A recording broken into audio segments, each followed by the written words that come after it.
Sige, attorney, can you confirm kung meron na po ba talagang na-receive ang kampo ni Vic Soto ng copy ng script and ano pong proof na meron po?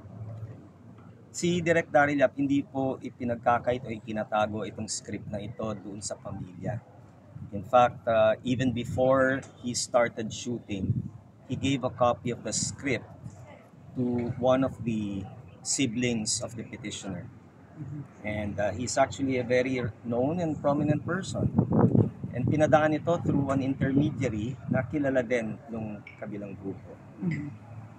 Makadalawa o tatlong beses yun na tinanong ni Direk Daryl kung merong reaksyon, may feedback, baka meron silang gustong idagdag. No? And there was none. So, ang totoo po niyan ay wala talagang intensyon na saktan ni Direk Daryl yung pong kabilang grupo. He was very much willing to share the script, no, with the other side so that they can also make inputs or whatever. Hindi ko ibubunyag yung laman ng script. Of course. No?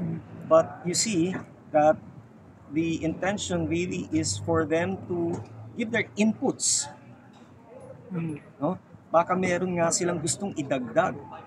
So wala pong intent whatsoever to damage anybody's reputation or even to try to hurt the petitioner at all. And it is just so sad that these cases have to be filed because this was never the intention of Direk Daryl na ito yung magiging resulta. May receiving copy po ba, sir? Meron kaming resibo.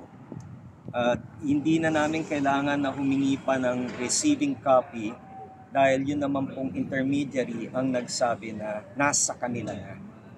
And nakailang beses nga na tinanong kung ano ang reaction, ang sagot ay wala pa. So this means kinonsult sila? Well, there was an attempt to consult.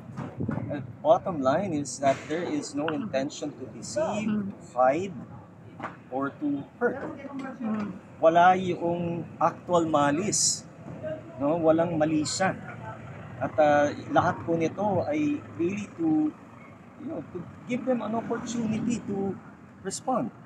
Kung kinakailangan, at that time, nung binigay yung script, hindi pa siya nagsushoot. And tinapos na lamang yung shoot, ito na lamang nung during the Christmas break. No? Kasi wala din namang feedback. So tuloy-tuloy lang.